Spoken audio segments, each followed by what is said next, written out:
Impaayerri tokko milkii ummataatiin bilisummaadhaan caccabee badee ummanni waan barbaadu murteeffata malee olii gadi jajallatanii fafakkeessanii nuti olaantummaa argachuu dandeenya nuti bulchuu qabna jedhu kun hojjechuu hin deemu. Waay ummatoonni biroollee akkuma tamma duratti jedhan intarastii qaban. Mootummaa jiddugala irratti dhiibbaa ittiin oofnu sun yoo qabaanne saamichi ajjeechaan reebichi Oromoo irratti gaggeeffamu ni dhaabbata. Tumsa silaa nu barbaachisu jiddugaleessarraa warra ummata amma bakka ummanni amma muslimaa baay'aturraa dibiyyoota dhiyaatirraa warra bakkeen pirootestaantii fi kaatolikiin itti baay'aturraa warra akka raashaarraa warra akka giriikirraa warra agartee ortodoksii qaburraa firoonfannee humna keenya jabeeffachuu irratti hanqina nutti uumee jira jechaadha har'allee.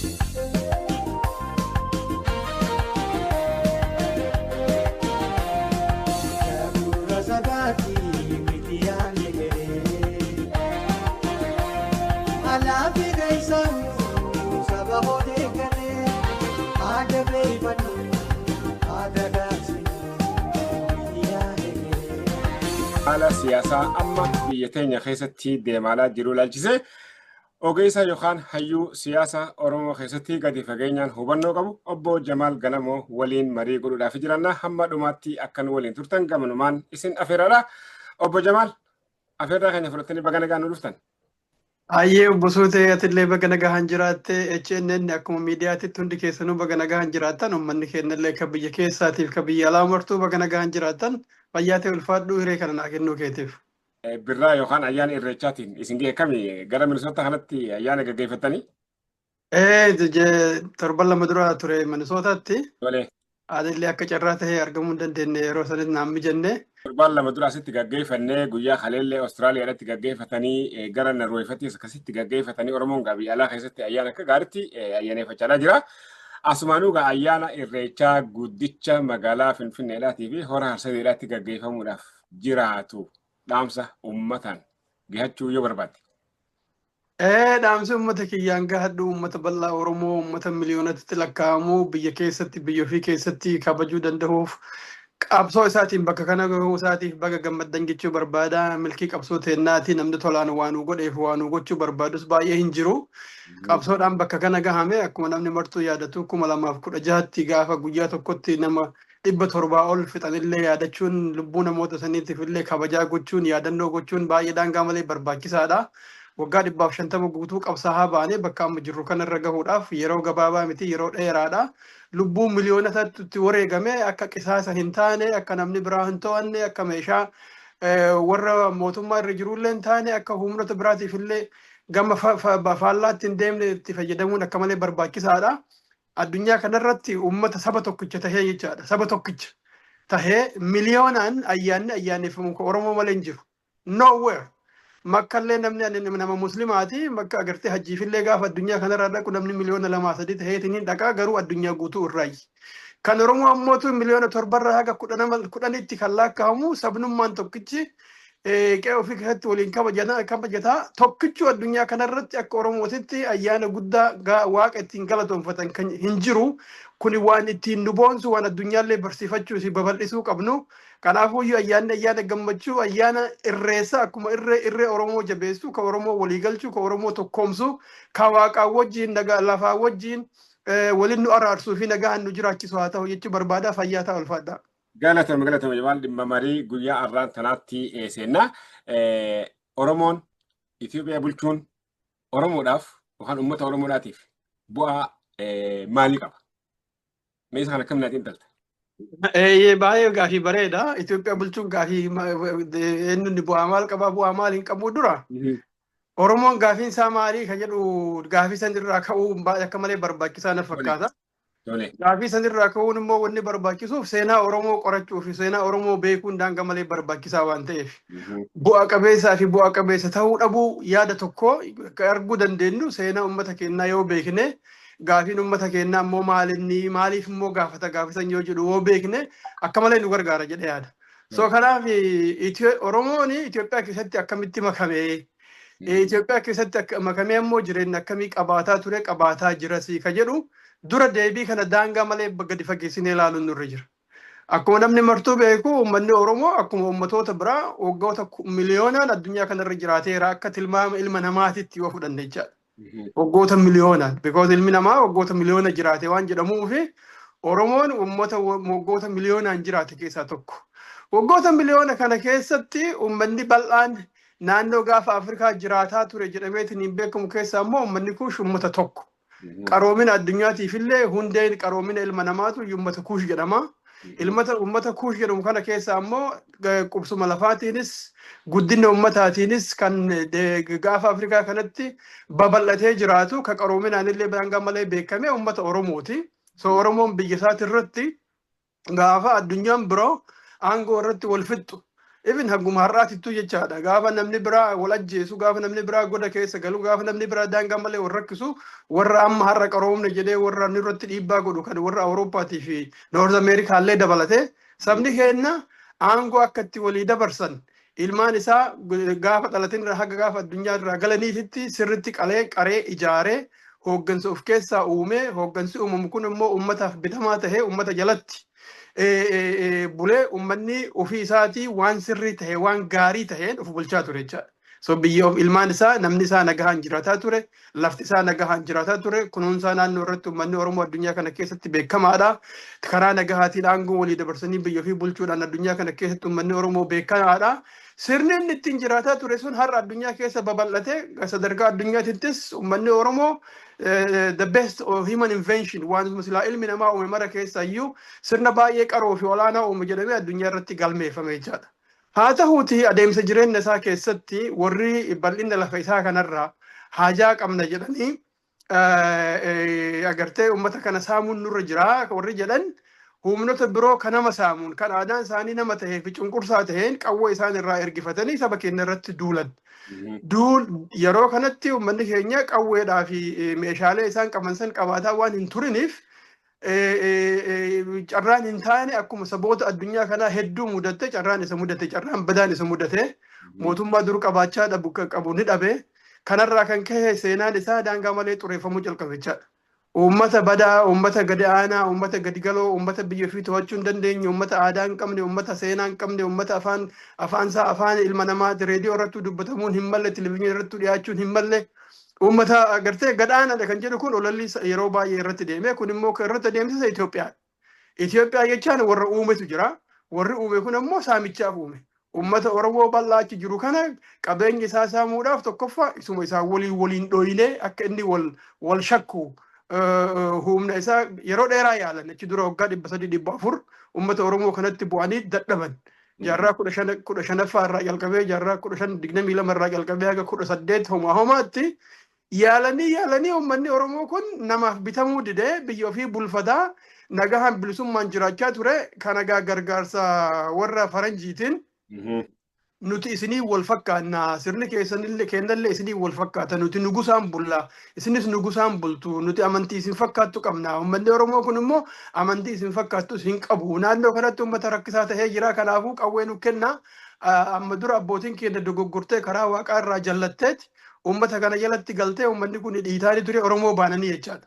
Oromoon cunqursaanii ture amma mootu biyya keenya keessaa Oromoo baafnaa qawwee nu kennaa jedhanii warra akka Tewoodiroos fa'aati warra Ingiliis fa'aa fi wannaa barreessanii uummata Oromoo irratti duulamee egaa jaarraa 19ffaa irraa jalqabee Oromoon hanga har'aa dararaa keessa jira.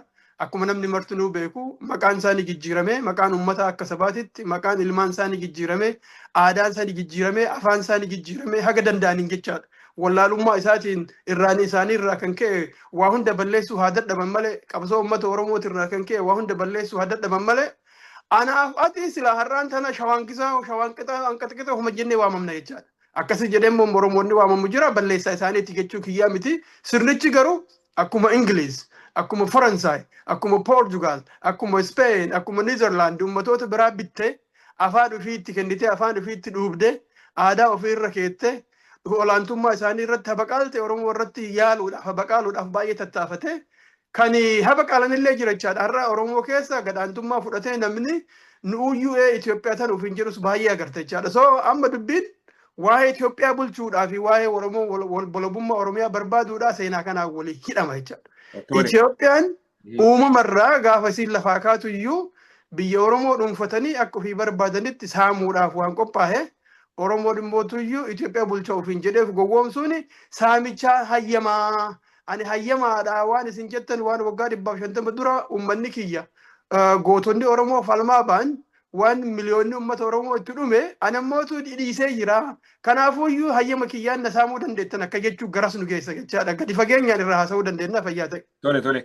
Amma gaa Obbo Jamaal Oromoon qaroomina guddaa akka qabuu fi jiruu fi jireenya hawaasni addunyaa yeroo ammaan tanaa ittiin jiraachaa jiru hundinuu Oromoon qooda keessaa qabaa waan junaa himte kun gaa dhugatti nuti illeen waan mirkaneeffanne hedduu qabna kanarratti eega Oromoon akkasitti qaroomina akkasii qabaatee addunyaanis ni amantii fi garuu warra qaroomina hin qabne warra hin barreessine ni hin dubbifne kanaan bitamanii kun immoo warra alagaadhaa amansiifachuu keessatti shoorri isaan gumaachan hedduu fakkiidhaaf waraqaan isaan Portugaaliif kataban waraqaan isaan warra Faransaatiif kataban waraqaan isaan warroota adda addaatiif kataban waa hedduu namatti agarsiisa.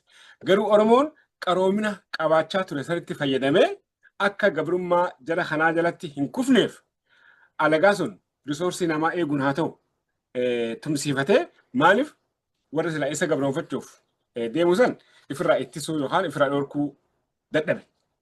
Baay'ee gaafii bareeda. Daangaa malee bareedaadha. Biyya Faranjii kana keessatti maal jedhan beeytee success brings failure jedhan milkaa'inni kufaatii fiduu danda'a akka jechuuti. Maal jechaadha? Gaafa milkooftu yeroo tokko ilmi namaa ofirraanfachuu jira. Ofirraanfatee milkaa'insi isaa kanaatiin ana malee namni na danda'u hin jiru kana caalu hin jiru. Kanaafuyyuu haalli ani keessa jiru kun gaariidha kan jedhu jechuudha. Yeroo baay'ee ka mootummaatiif hawaasatti illee nu dhufna. Kaampaaniilee gurguddoon yeroo adda addaatti uumamanii kaampaaniin otoo beekamee jiru IBM warra jedhamu kan amma gaafa jalqaban haa jennu akkuma fakkeenyaatti haa fudhannu waan hundumayyuu teeknooloojiidhaan adatu caalaa kanaafuyyuu namni dhufee na caalu hin jiru otoo jedhee rafuu jecha jidduu keessatti kan biraa duwidaan dhufee disruptive jedhanii waan akkasii jijjiirama akkasiisan otoo abbichi hin beekne haalli naannoodhaa yookaan kan biroo jijjiirameet yeroo namichi yookaan ammoo gurmuun tokko uummanni tokko ani milkii guddoo irra jira jedhu kan biroo immoo dammaqee duwida duubaan dhufee mooxannoo isarraa kaan irraa argisaniin itti fayyadamee yookaan haala biraa uumee uummata duraaniin isa dursa san dursuu danda'a. Kun addunyaa irratti baay'ee mul'ateera. Fakkeenyaaf amma Middle East amma warra uummata biyya Arabaatiif Muslimaa kana yoo ilaalte haga Spain haga Portugaalitti bulchaa turaniiru. Kana waan namni martinuu beeku. Afrikaa mataa sitirraa Ijiptirraa dhaqanii warri akka Giriikonni agartee beekumsa Afrikaa waraabbatanii achiin booda filoozofooronni gurguddaan nu jedhanii uummanni gurraachi kun akka waan beeynetti akkasiin laakkahamaa jira. Kana jechuun maal ilmi namaa qaroona sababa biraatirraa duwida duubaa dhufee baratee si bira taruu danda'a tokko kan. Lammaffaan immoo tuyyuu gaafa agartee ati success brings failure inni jedhu kun Oromoo keessatti waan dhalatee jira.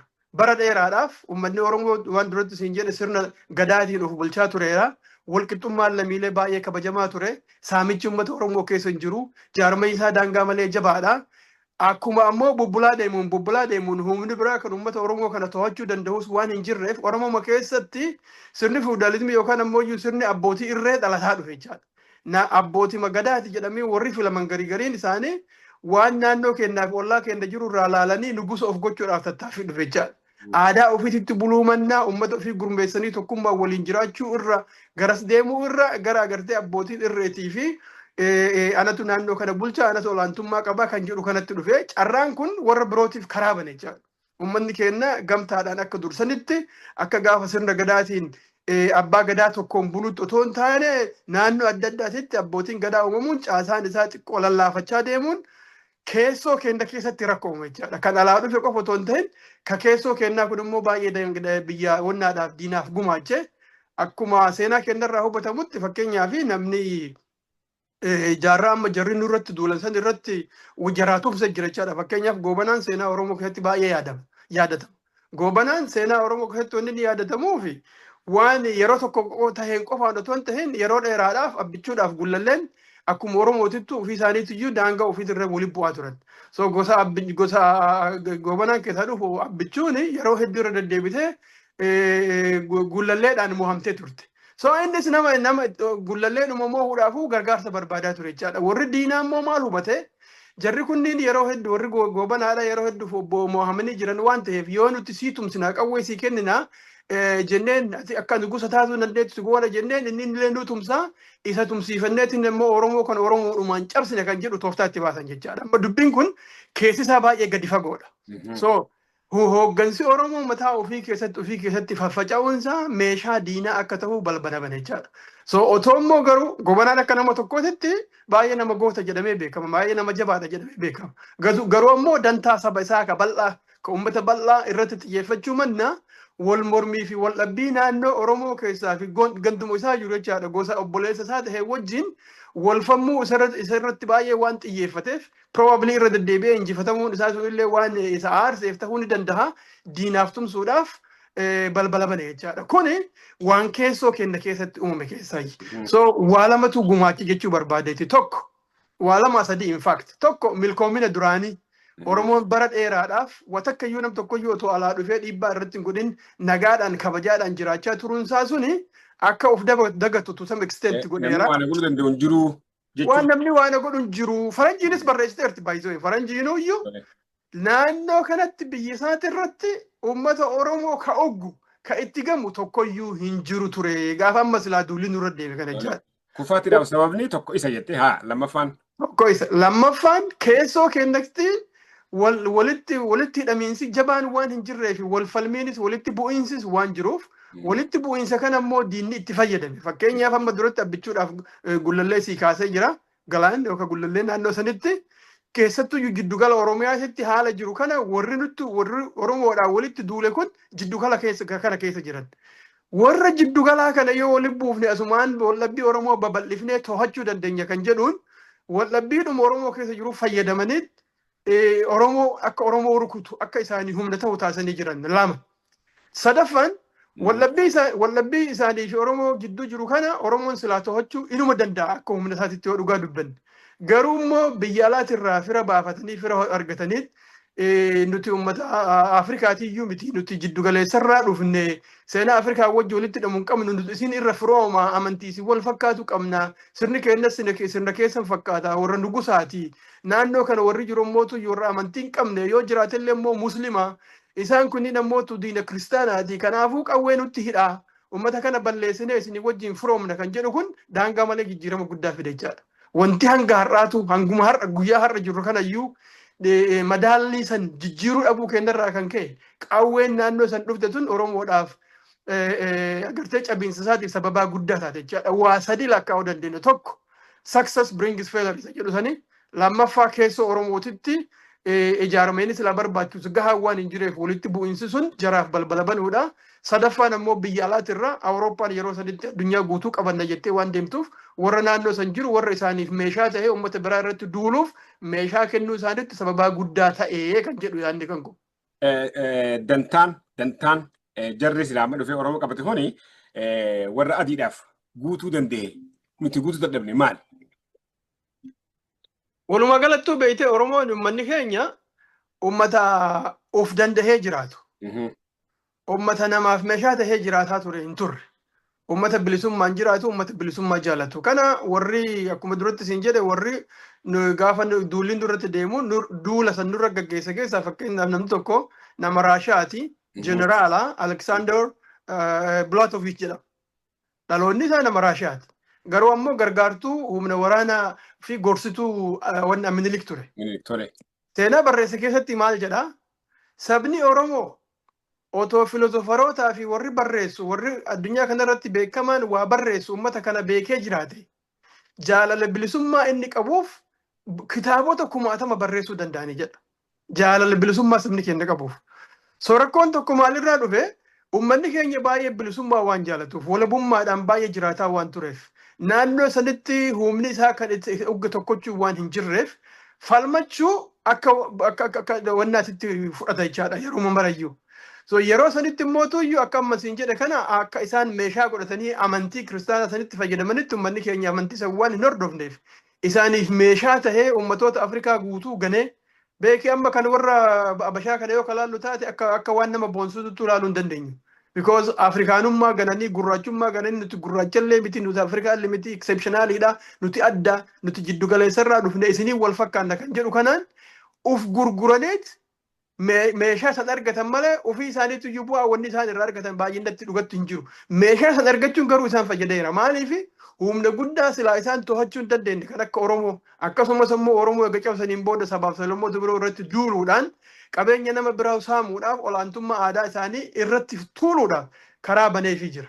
So I think yoo akka hanqinnaatti kaahee ilaallu taate kanuma duratti isin jedhe waa'ee milkoomina Oromootirraa milkaa'inni guddaa waan qabaataa tureef sirriitti dammaqee haala addunyaa yeroo sanitti hordofuu dhabuu irraa qawwee silaa isaan maltu argachuu hanqachuu san qofatu akka hanqinnaatti ilaalama yoo taate malee kan qawweedhaan alaa dhugaa dubbachuudhaaf Oromoon hanqina biroo qaba jedhee dubbachuun baay'ee na dhiba jechaadha. Ture ammallee kanuma wal qabsiisee jabana osoo kana keessatti tarkaanfanne amma Oromoon akka ammatti reef naa himtetti ayyaanni irreechaa nama miliyoona 7 nama ilaa nama miliyoona 12 sabni tokko iddoo tokkotti waliin irreeffachuu jechuun sadarkaa addunyaatti sabni tokko waan akkanaa godhu hin argamu. Oromoon gaasawaa sanii ammaan tana yeroo ammaan tana jirru alagaa qunnamuu ifitti hirkisuu rakkoo ifii beeksisuu rakkoo namaa baruu keessatti ammallee hir'inni jira warreen ja'antu jira. Mee ati kan akkamiin ilaalta? Hamma ammaantu guyyaa irraan tana. Dhibbaa dhibbatti jira kun. Baay'ee dhibbaa dhibbatti. Baay'ee bareeda. So amma fakkeenyuma sii kenna dhiyoonnaa kan akka namni keenya baay'ee sirriitti qajeelatti illee hubachuu ilaaluuf. Uummanni Oromoo akkuma beekamu yeroo haaraa kanatti amantii kiristaanaa qaba. Ortodoksii jira, kaatolikii jira, pirootestaantii jira. Hindani qaba. Musliima jira, amantii mara qaba. Addunyaa birootii wajjin firoomuuf carraa guddaa qaba jechaadha. Kan ortodoksii ta'ee wajjinis firoomuudhaaf uummata ortodoksii mataa isaa akka qabuutti himee barsiisee nuti waan isin qabdan waan isin wal fakkaatu qabna jedhee barsiisuu danda'a. Kan pirootestaantii qabu wajjin eeyyee kan isin jettan kun uummata kiyya keessas jira jedhee barsiisuu danda'a. Kan kaatolikii qabu wajjinis barsiisuu danda'a. Kan musliima qabu wajjinis barsiisuu danda'a. Addunyaa tana guutuu wajjin firooma uumachuuf daangaa malee carraa qaba jechaadha. Because nuutu maatii tokko keessa iyyuu amantiilee namaan jedhu jiraachuu danda'a jechaadha. Ilmaan abbeerotaa wasiilotaa eessummanii kun jiraachuu danda'a. So uummanni kun akkuma of keessatti dimokiraasiidhaan amantiilee maraa kabajee jiraatu addunyaa kanarraa fira baafachuudhaaf carraa guddaa qaba. Probably even warri amantii Jawishii hordofuu yeroo keessaan dhabamu jedhee yaada. Garuu hoo Wallagga jira. Exactly. Professor Ephraim Ishaq. Warra Dambidooloodhaati obboleessa Oromoodhaati. Yaa. Sanii beekachuu biraati juushidha isaan. Akkas kabiraallee dhabamu namni ani dhagahe garuu ammootu waan sirriitti mirkaneeffate irraa dubbachuun hagas mara gaarii ta'uu dhabuun ni mala. Kan hin beekne illee baay'ee jiraachuu danda'a. So wanneen kaasuu barbaade maalinni amantiilee kanneen kan agartee nama biraatiin wajjin firoomsuudhaaf waliin hidhuudhaaf nu fayyaduu danda'u dantaa keenya guuttachuudhaaf dantaa nama biroo guutuu jechuu kiyya miti. Addunyaa kanarratti beektee namoonni gaafa waliin dhufee wajji dubbatu dantaan kee maali ati maal barbaaddaa ani maal barbaadaa kan jedhu wal gaafata. Dantaa keenya guuttachuudhaaf firooma uumachuun kasilaan carraa nuu banu kiristaanni musliima sodaata. Islaamni kiristaana sodaata. Addunyaa biraa bira dhaqee firooma baafachuu mannaa irraa waltiisayyuu. Gariin sirumaa irratti duulee amantiilee kana xiqqeessuudhaaf tattaafata jechaadha. Kuni tooftaa ilma namaatii wajjin addunyaa wajjin nama jiraachisu keessaa miti. Yani ifii dhorkaa jirraa jechuudha. Exactly. Carraa guddaa qabnu kan akka Oromoo carraa qabu hin jiru naannoo sanitti jechuudha. Maaliif uummattoonni biraa harki caalaan isaanii yookaan amantii tokko hordofaa yookaan immoo kana hordofaa Oromoon immoo amantiilee kana hundumayyuu bal'inaan ammatee jira. Uummata biraa bira deemee firooma isaa kana sirriitti dubbatee akka agartee isa gargaaru uummata keenya gargaarutti itti fayyadamuu mannaa waanuma takkitti cinaa tokko qofa laalee islaamaallee kan kiristaanaa xiqqeessuu barbaada pirootestaantiin musliima xiqqeessuu barbaada haa jennu fakkeenyumaaf isin jedhe. So wal xiqqeessuudhaa fi keenya keessatti walirratti xiyyeeffachuu otoo hin tahin silaa addunyaa irratti xiyyeeffannee akkamitti bu'aa arganna kan jedhu kun har'ayyuu ittiin fayyadamne. Har'a qofaa miti baroota 1960moota gaafa qabsoon keenya ka'eetiin hin deemaa ture sani hooggantoonni Oromoodhaa kan agartee abaa hoogganaa turee fi jaarmoota biraallee hoogganaa turan hubannoo waan kanarratti bal'inaan qabaachuu dhabuurraa kan ka'e infaakt Oromoo keessattuyyuu sababa amantiitiin walitti bu'insi dhalate jechaadha. Kuni waan nu fayyadutti waan itti fayyadamuu dandeenyutti wal agartee wal hubannoon hanqinni jiraachuu irraa madda jechaadha. Har'allee hin furamne wanni kun maaliif yoo agartee jiraatte namni baay'een waahuma oromummaa jabeessine jechuurraa kan kahe amantiilee kanneen xiqqeessuudhaaf irratti yeroo inni duuluu barbaaduu fi arrabsuu gartechaadha. Kuni baay'ee daangaa malee dogoggora. Nuti addunyaarra jirra. Addunyaa keessa jirru kana keessatti waan ofii qabnuuf waan namni biroo qabu walitti madaalaa walitti siiksaa bu'aa irraa argachuudhaaf tattaafachuun nurra jira. Addunyaa kana keessatti amantiin baay'ee waan guddaa fiduu dandeetti. Lola kaasuu dandeetti, lola dhaabuu dandeetti. Addunyaa kana irratti qabeenya uummataati irratti dhiibbaa guddaa qabaachuu dandeetti. Biyya keenya irratti bataskaanni kun ammuma kana gadi roobee jira lafaas kennaa warra jedhu jira miti. Kana hundumayyuu akkamitti nuti waan amantiiti gara amantiitiin hin saamamne akkamitti mirgummanni kennaa eegamuu danda'a. Kan muslima tahellee kan kiristaana tahellee waliin mari'atee furmaata fiduun otoo irra jiru keessoo kennaan alattis hanga har'aallee itti dammaquu dhabuudhaan sirriitti itti fayyadamaa hin jirru. Maal godhuu qabna? Kun immoo toyyuu tumsa silaa nu barbaachisu. Jiddu galeessarraa. Warra ummata bakka ummanni amma muslimaa baay'aturraa biyyoota dhiyaatirraa warra bakkeen pirootestaantii fi kaatolikiin itti baay'aturraa warra akka raashaarraa warra akka giriikirraa warra agartee ortodoksii qaburraa firoomfannee humna keenya jabeeffachuu irratti hanqina nutti uume jira jechaadha har'allee. So now we need to design a very positive approach. Amantiilee kanneen agartee ummanni Oromoon qaba har'a already kiristaanummaa dhiisi jettee qawwee itti ukaaftee awwaaluu ajjeesuu hin dandeettu. Muslima awwaaluu ajjeesuu hin dandeettu. So amantii keenyaa fi aadaa keenya akkuma aadaa keenyaatti qabannee Oromummaan akka jabaatu gochaa garuu immoo firooma addunyaa kanaa wajjin jiru waan saba amantiileen kunniin alaa dhufaniif lakki isaan kun diina keenya maalidha jennee deemuurra akkamitti itti fayyadamnu bu'aa uummata keenyaatiif jedhamee har'ayyuu itti yaadamuu qaba. Akkuma beektu har'ayyuu impaayera Itoophiyaa sana warri influensi godhu warruma kanneen. Jiddu galeessarraa yeroo ammaatti fakkeenyaaf Arab Emirates amantii musliimaa hordofti jedhama dhiibbaa irra gooti warra akka Saudii fa'aati biyyoonni baay'een interest irraa qaban. So interest warra akka Turkii illee dabalatee jechaadha. Warra kanneen uummanni Oromoo itti dhiyaate seenaa ofii himee seenaa isaa sirriitti barsiise nuti akkuma keessan ilma namaati. Akkuma keessan bilisummaa barbaanna. Akkuma keessan walabummaa barbaanna. Akkuma keessan mootummaa mataa keenyaa barbaanna. Akkuma keessan cunqursaa hin barbaannu. Alaa namni biraa dhufee akka nu duratti humna ta'u hin barbaannu. Wanni isin gochaa jirtan immoo gama tokkoon uummata keenya irratti rakkoo guddaa fidaara. Qawwee kennitu, mallaqa kennitu, dippiloomaasiidhaan fudhatama kennituufi. Kanaaf kun immoo uummata guddaa, uummata daangaa biyya keessaa isinii tolu kan isin wajjin yoo hojjete gaarii ta'uu danda'u humna keessaniif isinii tolu cunqursaa keessatti tiksaa jirtu. Inni cunqurfamuun kun immoo isinittis ni gadaa isiniifis bu'aan argamu hin jiru naannoo sanitti haga uummanni kun bilisan tahinitti mirgan argatinitti tasgabbiin hin argamtu bu'aan diinagdee isin barbaaddanis yoo tasgabbiin hin jiraatin yoo nageenyi hin jiraatin hin argamu jennee amansiisuudhaaf tattaafachaa hin jirru jechaadha. Waan nuti nama biroo amansiisuudhaaf dantaa keenya itti himnee amansiisaa hin jirreef warri biroo ammootu haaluma jiru waanuma jiru sani gargaareet bu'aa irraa fudhachuu barbaada. Because haalli jiru isa gargaaruu danda'a taanaan ati mootu uummata akka gargaarsa wayitu wanti fiddu hin jiru taanaan si dhiisee si bira tare cunqurfamtoos otoo argallee otoo ni jedhee hin callisa jechaadha. So kuni har'as nu miidhaa jira. Waan agartee jaarraa 19ffaa keessa dhufee miti diinagdeen mootummaa Itoophiyaa uummata keenya cunqursu akkuma amma nu martuu argaa jirru naannoon hundi Oromiyaan naannoon isii guutuun uummanni irraa buqqa'aa jiru kanaaf mallaqa kennaniif deeggarsa dippiloomaasii kennaniif hariiroo gaarii akka waan mootummaa gaarii ta'etti kennaniif duulli Oromoo irra deemaa jiru qawwee kennaniif qawwee ittiin bitataa diroonii kennaniif argaa jirra diroonii ittiin nama ajjeesan nuti mootu diroonii hin qabnu nuti qawwee san hin qabnu warra kanneen wajjin otoo hariiroo nuti uumachuu dandeenye dirooniin isaan kennan kun diinagdeen isaan kennan kun qawween isaan kennan kun akka nu ajjeesaa nu fixaa jiru kun immoo nagaa uumuus akka hin dandeenye amansiifachuu irratti hojiin gahaan hojjetamuu malee hojjetamaan jiru kanaaf firoo guddaa silaa argachuu dandeenya kan waanuma nu qabnuun nuti kana qabna aadaa keessan qabna amantii keessan qabna wal fakkaanna jennee sila argachuu dandeenyu san tokkoffaa of keessattuu waan sirriitti waan kanatti itti yaadaniif hin qajeelfataniif lammaffaa addunyaadhaan waliin akkamitti hojjechuun nurra jira jennee waa'ee addunyaa sirriitti waan itti yaadamaniif hanqinni kun bal'inaan waan jiruuf warra amantii biroo hordofu hundumayyuu nurratti duulchisaa jiru jechaadha. It doesn't even matter amantii fedhanii yoo qabaatan namni dantaa diinagdee waan barbaaduuf sirra duuluu danda'a. Dantaa isaaniitiif kenna akkamitti walitti qabsiifna kan jedhu kun sirriitti irra hin hojjetamnee kan jedhu nan mul'ata gama kiyyaan. Irrattis hojjetamuu akka qabu dhaamtee jecha gamanaan.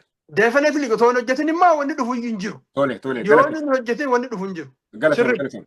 Gaaffii kiyya jalqabaa sunittiin ammallee si deebi'uu barbaada osoo kana keessaan baane Oromoon Itoophiyaa bulchuun Oromoodhaaf bu'aa akkamii buusa? Maaliif amma ganna 150 dura Oromoon qaama dhuunfatameen qaba. Amma fakkii Itoophiyaa waan jennu qaama an Itoophiyaadha jedhee Itoophiyaa moggaafatee si if jira si bulcheetu jira. Akkasii malee qaamni sun maqaa Itoophiyaatti golgaa godhatee deemaa jira. Qaama maqaa Itoophiyaa golgaa godhatee deemu san bakka isaa buutee ati jijjiirama fiduu ni dandeessa. Oromoon ni danda'a. Kaafii bareeda. Egaa kuni seenaa addunyaatii fi seenaan Oromoo gargar bahuu hin danda'u. Wanni Oromoon kophatti waan haaraa uumu wayitu hin jiru. Akkuma namni martinuu beeku durattis kaasee jira Itoophiyaan impaayera. Impaayera jechaan gurmuu wahii dantaa mataa isaa guuttachuudhaaf jecha ummatoota biroo sabaaf sablammoota bilisummaa qabaachaa turan kan mootummaa ofii qabaataan turan humnaan irratti duulee qabatee gara ofii barbaadetti oofee olaantummaa aadaasaa, olaantummaa afaansaa, olaantummaa seenaasaa, olaantummaa eenyummaa isaa irratti tuuluu jechaadha. Itoophiyaa jechaan matammaan siitu sirna dhamaasaa jechaadha. Oromoodhaaf akka inni uf wallaalu, akka inni wal wallaalu, akka inni gargar citu, akka biyyi isaa saamamu, akka eenyummaan isaa badu, akka aadaan isaa badu, akka afaan isaa badu waan hojjetaa ture. Akkuma British fakkeenyaaf Briteen addunyaa irra guutuu deemtee biyyoota hundaa biyyoota baay'ee qabattee of jalatti bulchaa turte san jechaadha. Akkuma Room fa'a jechaadha. Akkuma Turkiin fa'a godhaa turte jechaadha. Akkuma Portugaal fa'a godhaa turte jechaadha. So ummatoonni haala akkasii jalatti kufan maal godhan? Addunyaa kanarratti ummatoonni haala akkasii jalatti kufan hundumtu qabeenya isaanii saamamuudhaaf humni kun nu qabate jechaa waan beekaniif daangaa isaan warri humnaa dhuume kana hundumaa diiganii bilisummaa isaanii gonfatan. Itoophiyaan har'atti jireenyi isii maal fakkaata jennee yoo ilaalle harki 70-80 galiin isii Oromiyaa irraa saamama. Oromiyaa irraa saamamee qawween amma duratti jennu kun itti bitama. Dirooniin kunniin ittiin bitama. Oromoo ittiin ajjeesuudhaaf jechaadha. Aayidooloojiin isin ittiin gaggeeffamtu immoo yeroo ammaa keessattuu yoo kalaaltu taate sirna nugusaa kan dabarsan warra akka Midilikiif Haayile Sillaasee Itoophiyaan kaleessaa Itoophiyaa gudditti Itoophiyaa san deebifna jedhanii waan biraa dhiisii galaana diimaayyuu ni deeffanna jedhanii biyyifaati ololaa jiru. Ilaalchi kunii fi kaayoon kun immoo kaayoo warra kamiiti? Warra saamichaa fi uftuulummaan keessa guutameeti jechaadha. Saamicha uummata Oromoo irratti waan hundaa'e. In fact Itoophiyaa bulchuu jechaan maal akka ta'e beektaa Oromiyaa saamuu jechaadha. Waan biraan qabu. Sabaaf sablammoonni biroollee Oromiyaa haa saamanii amma fakkeenyumaaf hin sii kaasa yoo Oromooni ani bilisummaa barbaada mootummaa kiyya barbaada Oromiyaa walaba barbaada jedhu lakkin barbaaddu jedhaniin. Maaliif jedhaniin? Yoo Oromoon walaba taate, yoo Oromoon mootummaa isaa qabaata ta'e, yoo Oromoon qabeenya isaa dhuunfata ta'e nuti bu'aa irraa argannu kana ni dhabna. Oromoo saamneetti ni jiraanna waan ta'eef elektiriikni biyya san keessaa bahu harki 90 harki 100 almost biyya Oromoo keessaa baha. Qonni biyya san keessaa bahu biyya Oromoo keessaa baha. Albuudni biyya san keessaa bahu biyya Oromoo keessaa baha. Wannummaan silaa Itoophiyaan hin oomishti biyya alaatti ergite jedhan hundumtuuyyuu Oromoo keessaa baha. Biyya Oromiyaa keessaa baha jechaadha. So isa kana saamuudhaaf Oromoon bilisa ta'uu hin qabu, bilisummaa argachuu hin qabu, Itoophiyaa keessatti tikfamuu qabaadha. So Oromoon illee hayyee gaanuti Itoophiyaa bulchina hoo jedhe maal jechuu isaa jechaadha. Oromiyaan akka saamamtu haa hayyamnu jechuudha. Wanti dhufu maalillee Oromoon wanni argachuu danda'u bakka warra biraa yeroo tokko warri biroo Oromiyaa saamuudhaaf bilisummaa kenna dida. Ifaan ifatti saamichi akka isaa toluuf. Garuu immoo Oromoon illee Itoophiyaa haa bulchoo jedhe maal jechaadha. Sodaa nama birootiif namni biraa yoo ani walabummaa barbaade bilisummaa barbaade tole naan jedhan waan ta'eef Itoophiyaa tana golgaa godhadheetiniin Itoophiyaa bulcha jedhee fakkeessa jecha. Itoophiyaa bulchuu iyyuu hin danda'u beesikali. Itoophiyaan kan nama maraati malee kan Oromoo qofa miti. Itoophiyaa bulcha yaadni jedhu iyyuu matammaan isaatu otoo waliin jiraannu jiraate sirrii miti akkuma yaadatittu. Maaliif sabni tokkichi yoo impaayera jaarraa akkuma warra biraa jechaa yaadni jiraate hin beeku malee yaada kanarraa kan ka'e sabni tokkichi biyya takka bulchuu hin danda'u biyya uummanni baay'een jiru. Oromoon immoo biyya Itoophiyaa keessatti uummata mara caala jechaadha malee saboonni birootii fi Oromoo keessaayyuu immoo humni biroo yoo walii tumse maajoriitii ta'uu hin danda'u. Kunis baay'ee akka malee hubatamuu qaba jechaadha. Uf gowwoomsuudha karaan suni saamichi Oromoo irratti itti hafu. Oromoon sabaa sablamoonni biyyattii keessatti yoo wal tumsan madaalli isaanii Oromoo challenge godhaa jecha. Laal dubbiin guddaan maal si fakkaate?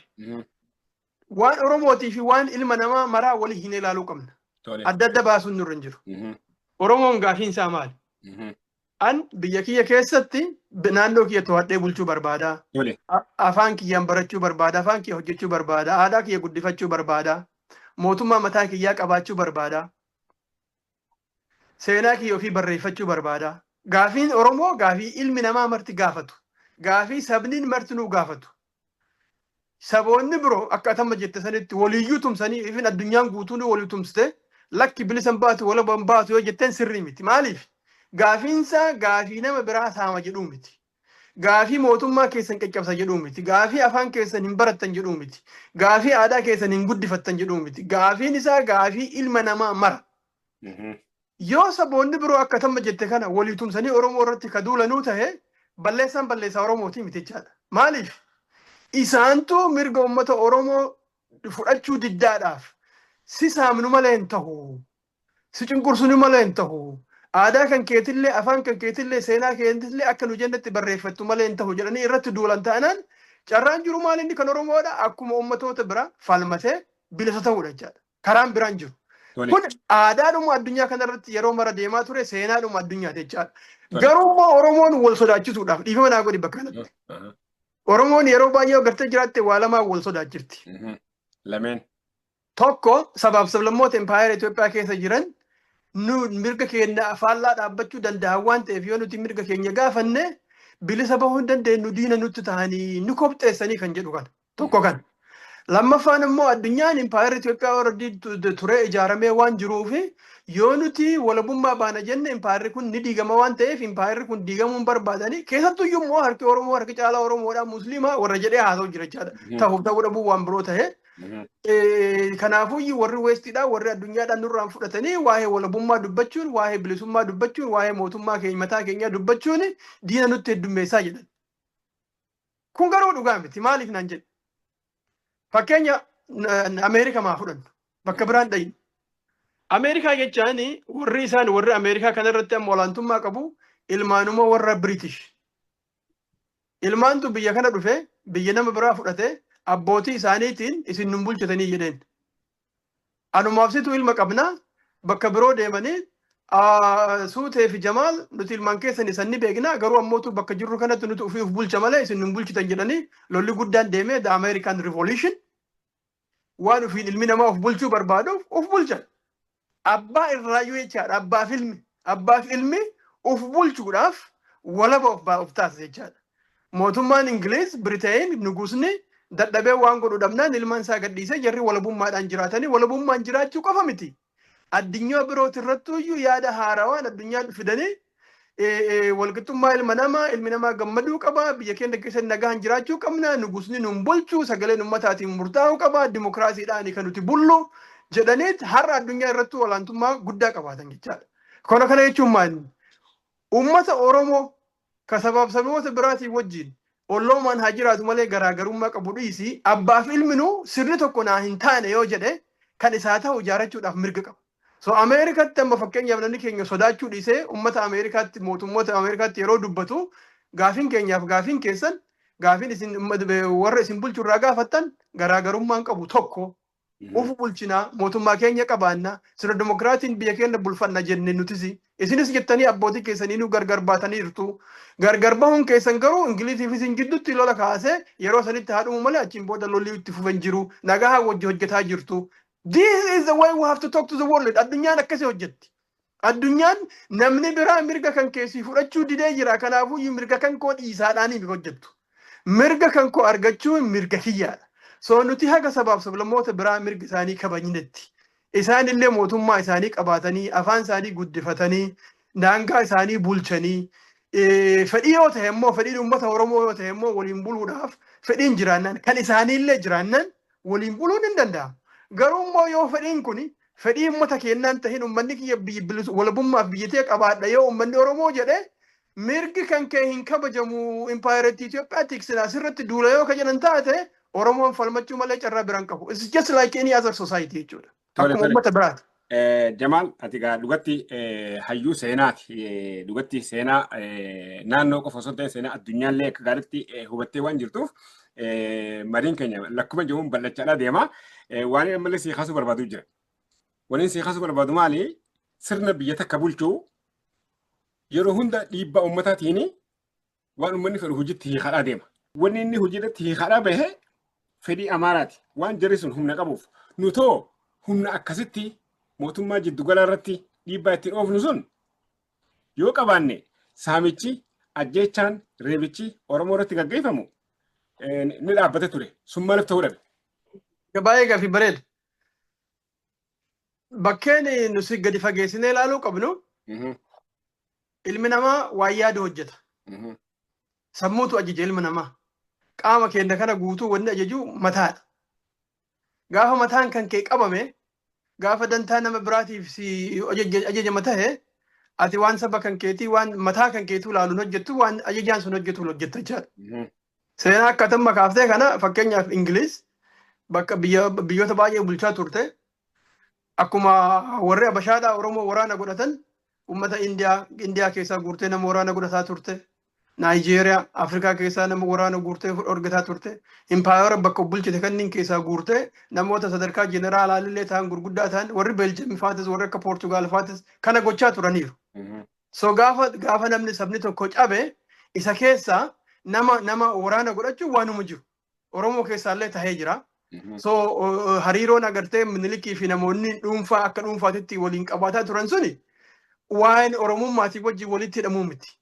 Oromoon akka sabaatitti isa jalatti jilbeeffatee isaaf ergamuudhaaf fedhii qabaachaan turre in fact miliyoonaan itti wareegame jechaadha biyya isaa akka qabaachuudhaaf. Waan garuu mootummaan Oromoo oradii cabeef namoota dhuunfaa meeshaa godhachuun tureera. Fakkeenyaaf qusee dinagdee namni jedhamu abbaa malaa jedhama. Abbaan malaa kun nama baay'ee beekumsa gahaa qaroo tahee qabu waraana keessatti booji'amee jedhama akka seenaatitti jechaadha. Miniliktu booji'ee guddisee gaafa guddisee mootuyyuu abbaan malaa kun ajajaa waraanaaf gorsaa ture. Fakkeenyaaf Minilikiif gaafa Iyyaasuun aangootti dhufu akka Iyyaasuun aangootti hin qabu aangoo irra hin turre yookaan aangoo hin qabanne namni gochaa ture isa inni Oromoodha baay'isee. Tole. Iyyaasuun illee Oromoodha cinaadhaan haati isaa intala Miniliki haati Iyyaasuudha. Namni hin beekne yoo jiraatu taate akkaataan intalli sun immoo Raasalitti yookaan immoo maqaa maaraatti baasanii turan Mahammadiin. Raasali. Mokonnon Raasali okay. Tole. No. Wait. Abbaan Iyyaasuudha. Abbaan Iyyaasuu Kiristinnaa kaasan. Inni sunuyyuu akkaataan Kiristinnaa itti kaasanuu matammansa cubbuuf keessaa qaba. Itti deebi'eetiin hin kaasa garuu waan kana bakka kana. So qusee dinagdeedha. Akka Tafariin yookaan ammoo Haayile Sillaaseen aangoo qabatu namni taasise qusee dinagdeeti. Garuu immoo firoomni inni silaa qabu irra guddinni eenyu wajjin Iyyaasuu wajjin. Mataan isaa garuu waan ergama jalatti guddateef booji'amee waan galma Minilik keessatti guddateef aangoo karaa Minilik warra Minilikiin dhufa jedhee yaadu kana tiksuu barbaade inni. Abbaa malaati beekaadha namni jedhamu kun jechaadha. So kanaaf mallattooleen namoonni dhuunfaadhaa sirna san tajaajiluun eenyuun Oromoon illee akkasi godheetiin nama maa tajaajilan kenna inni jedhu kun xiqqoo baay'ee rakkisaadha jechuu kiyya. Gama birootiin waa'ee amma duratti kan Iyyaasuutiif ka'annaa kana sii kaasa. Iyyaasuun Mikaa'el abbaansaa Mikaa'elitti jijjiirame. Raas Mikaa'el jedhaniin inni Muhammad ture maqaan isaa. Iyyaasuu gaafa maqaan isaa jijjiiramu abbaan isaa maqaan jijjiiramu wanni ta'e maalinni. Yohaannis namni jedhamu ka Tigree nugusni Tigreetii fi Minilik wal falmaa turan. Minilik illee jiddu galeessaa warra shawaa kanatti mootii ta'uudhaaf Yohaannis illee gubbaa saniin ammootuyyuu Tiroodiroos waan du'eef wal falmii san keessa gubbaa saniin nugusa ta'uu waan barbaaduuf wal falmaa turan. Haa ta'u malee karaa biyya Tigraay kanaan warri Suudaan achiin daangaa seenuu waan barbaadaa turaniif Yohaannisiin kun jara ofirraa tiksuudhaaf garas galgale. Waraana naa ergii jedhaa nama Minilikii kanaan jarri hundeen isaanii tokkuma walaa falman malee waraana naa ergiiti warra Durbushii yookaan warra Suudaanii kana lolaa jedhee itti hima. Minilik isaa waraana erguu dhiisee biyya Oromoo dhaqee Wolloon abbaa Iyyaasuudhaa jechaadha. Lafa Wolloo qabate. Lafa abbaa Iyyaasuudhaa Muhammad jechaadha. Muhammad ammootuyyuu waan Yohaannisiin kun yeroo sanitti gaafii gaafateef ilma isaatuyyuu Yohaannisiif ergee waliin loli jedhee deemee ergee maybii olaantummaan Yohaannisillee jiraachuu danda'a jedhee yaada yeroo sanitti. So maaltu ta'a? Gaafa achi as deebi'u Yohaannis inni musliiman jaalatu. Itoophiyaan biyya musliimaatii miti musliimni biyya hin qabu akkuma allaattiin lafa hin qabne jedha. Akkuma allaattiin lafa qubattu hin qabne musliimni biyya hin qabu Itoophiyaa keessatti musliimni barbaachisaa miti jedha. Boruu meedaa jedhanii gaafa achi as dachahan gaafa Minilik gaafa inni as deebi'u Minilikiin akkamitti waraanni kiyya akka injifatamu godhuu dandeette maaliif nama naan ergini jaan inni kun immoo namallee ergee fi jira isin araarsa jedhe Yohaannis jidduu seenee lafa Oromoo Minilik qabate akkuma jirtutti dhiisiif jedhaan onnaadhaan Muhammadiin. Garuu ammoo inni intala siyaa kennu jedhee intala itti heerumsiisa. Lafti Oromoo biyyi Oromoo dubartii takkaan jijjiiramte jechaadha. Amma waan nama gaddisu kana keessatti agarta. So Iyyaasuun yeroo kana maal godhanii Mikaa'eliin ammootu iyyuu ani abbaa kiristaanaa si tahaa Muhammadiin jechaadha. Abbaa kiristaanaa si tahaa nageenni haa bu'u jedheet Yohaannis abbaa kiristaanaa isaa tahee Mikaa'elitti jijjiiran. Iyyaasuun jidduu kana keessaa dhalate intala intala Minilikii fi ilma Oromoo jidduudha jechaadha. Haa ta'uuti mootu Iyyaasuun gaafa dhalate gaafa guddatu seenaa isaa kana dudubbee waan beekuuf gaafa xiqqoo jajjabaataa deemu Oromoodhaan walitti hidhamuu baay'ee jabeesse. Oromoo qofa miti saboota biroollee. Naannoo Harar deemaa, naannoo Wallaggaa deemaa, naannoo Jidduu Jimmaa deemaa, naannoo ummatoota isaa kana dhaqa. Maal jechuu jalqaban gaafa agartee inni silaa gara aangootti dhufame jedhamee yaadame tokko guddaan kan itti ka'e qusee dinagdee ammas hin jechaadha. Namichi kun aadaa biyya tanaa jijjiiruu deema, amantii biyya tanaa jijjiiruu deema, biyya balleessuu deema waan ta'eef baduu qaba. Turkiidhaan wajjin walii galee amantii Islaamaa fiduu barbaada, Itoophiyaa irratti tuuluu barbaada jedhanii Faransaay wajjin galanii walii galanii namni qeesiin warra Faransaay namichi qeesichi kun nama Haayile Sillaasee guddise. Haayile Sillaasee warri qeesii kunii fi warri abbaan Haayile Sillaasee waliif firooma qaban. Gaafa du'u mokonnin jechaadha. Mokonnin ilma kiyya kunoo isintu naa guddisa kana booda jedhee qeesonni kunniin Haayile Sillaasee isaantu guddisa jechuu dandeettu almost warri Faransaay. Afaan Faransaay illee dubbata Haayile Sillaaseen. So maal ta'e Faransaayidhaa fi qeesonni Faransaaytii fi qeesonni warra Habashaa walii galanitti akka Iyyaasuun aangootti hin dhufne isa achirraa dhibanii Haayile Sillaasee humnaan bakka san ka'an. Haayile Sillaaseen illee cinaan Oromoodhuma baay'isee. Oromoo. Abbaan isaa Mokonnin Guddisaa jedhama. Okay. Garuu maali dubbiin guddaan ilmi namaa wanni inni hojjetu maali jenne? Waan sammuun isaa isa ajajju. Sammuun isaa isa immoo maal ajaja? Namichuma dhiiga Oromoo qabu kanatu the Lion of Judah. The Lion of Judah jechaan ani ummata biyya kanaati iyyuu miti jechaadha. The Lion of Yahudiirraa ummata Yahudiirraa dhaladhe ani goota jaraati qeerransa jaraati leenca jaraati jedhee sirumaayyuu mootummaa isaa ummata Yahudaa ta'uu labsa jechaadha. Namnummaan silaa dhiigaan Oromoo ta'e kuni maalirraa madda? Gadaantummaa sammuurraa madda. Olaantummaa nama biraa, olaantummaa aadaa biraa fudhachuurraa madda. So gaafee tamma duratti gaafatte saniif dubbiin guddoon maali? Impaayerri tokko milkii ummataatiin bilisummaadhaan caccabee badee ummanni waan barbaadu murteeffata malee olii gadi jajallatanii fafakkeessanii nuti olaantummaa argachuu dandeenya nuti bulchuu qabna inni jedhu kun hojjechuu hin deemu. Waay? Ummatoonni biroollee akkuma tamma duratti geddasan intarastii qaban. Jiraachuu barbaadan, mootummaa ofii qabaachuu barbaadan. Fakkeenyaaf ammuma kana yeroo ammaa kana agartu ta'e warri kaleessa impaayerettii tana ijaarre jedhu impaayerettii tana deebinee dhuunfannaa galmii Minilik nu harka galuu qabaa jedha. So continuously lola sotti fufaa jechaadha. Atillee olaantummaa qabaadha jettee loltaa innillee ati olaantummaa qabaattu jedhee lolaa inni kunis silsoo lolaa yeroo hunduma lola itti fufu malee nageenya dhufu hin jiru.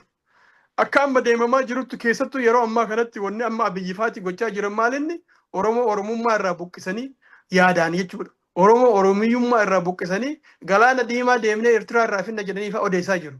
Kun waggaa 50 waggaa 60 of duubatti deebi'u jechaadha. Waanuma kaleessa jechaa ture waan gaafa aangoo qabatu of duuba deebine kan jedhe sanitti achi deebi'aa jira jechaa namichi. Akkuma yaadattu waggaa 50 fi 60 dura harki 80-90 waraana Itoophiyaadhaa Oromoo ture. Bara dargiidhaa jechaadha. Maaltu ta'e? Harki 80-90 sun hin dhume malee bilisummaa uummata Eertiraa hanqisuu hin dandeenye. Hegereedhaaf illee wanni dhufu maalinni akkanumaan Oromoon dhumti malee waan haqasiitirran tahiniif waan yeroo dheeraa umrii dheeraa qabaachuu turuu hin dandeenyeef Oromoo fixna malee ilmaan Oromoon lafaa dhufa malee biyya keenyaaf falmachuu dhiifnee waan biroo walitti odeessuun kun qalbii uummata Oromoo hatu qalbii uummata Oromoo karaa walabummaa karaa bilisummaa irraa jallisu umrii dheeraa gabrummaa itti dheeressuudhaan achi milkii fiduu hin danda'u. Hegereedhaaf illee rakkoon kun kan amma deemaa jiru kun ammumayyuu yoo agarta taate Oromoo baay'ee yoo agartu taate akka waan agartee karaa kanaan milkaa'uu danda'utti wal afoo qabee eeyyee amma akkas goonaa galaana nigidaas deemnee deeffannaa balbala nu barbaachisaa wallistoonni Oromootu tokkoof lama jechuu calqabaniira. Wallisuu eegalaniira. Kun egaa waanuma bara dargiiti jechaadha. Itoophiyaan haa dursituu jedhaa ture dargiin. Waa hunda dura Itoophiyaan sineetiniin achiin booda Itoophiyaa eega jiraachifneen booda biyya kana keessatti dimokiraasii fi waan akkasii jechuudha. So uf duuba deemnamoo fuuldura deemnaan gaafii. Maaliif jijjiiramni kun dhufe? Jijjiiramni gaafa wayyaaneen akka achi baddu taasifame maalinni gaafiin uummata Oromoo deebuu qaba jedhamee ka'aa ture. Oromoon abbaa biyya haa ta'u, biyya isaati irratti olaantummaa haa qabaatu, biyya isaati irratti ufaa bulchu, biyya isaati irratti mootiin haa ta'u, mootummaa isaa ofii haa filatu, namni biraa irratti muuduu hin danda'u, afaan isaatiin otoo namni biraa dhiibbaa irratti hin godhin afaan isaatiin haa hojjetu, afaan isaatiin haa baratu, seenaa isaa ofii haa barreeffatu, olaantummaan uummata Oromoo biyya isaati irratti mirkanaa'uu qabaa kan jedhu. Har'a achirraa fagaannee waan kaleessa amaarri dhaadheessaa bahee fi iyyaa bahee isa walitti wucaa jirra jechaadha. Kun hagam takka karaa irraa fagaachuu kenna, karaa irraa jallataa jiraachuu kenna, karaa walabummaaf bilisummaa uummata Oromoo fidurraa akka malee maquu kenna agarsiisa. Of duuba deemuudhaan bu'aa uummata Oromoo fiduu hin dandeenyu kan jedhu jechuudha yaadne.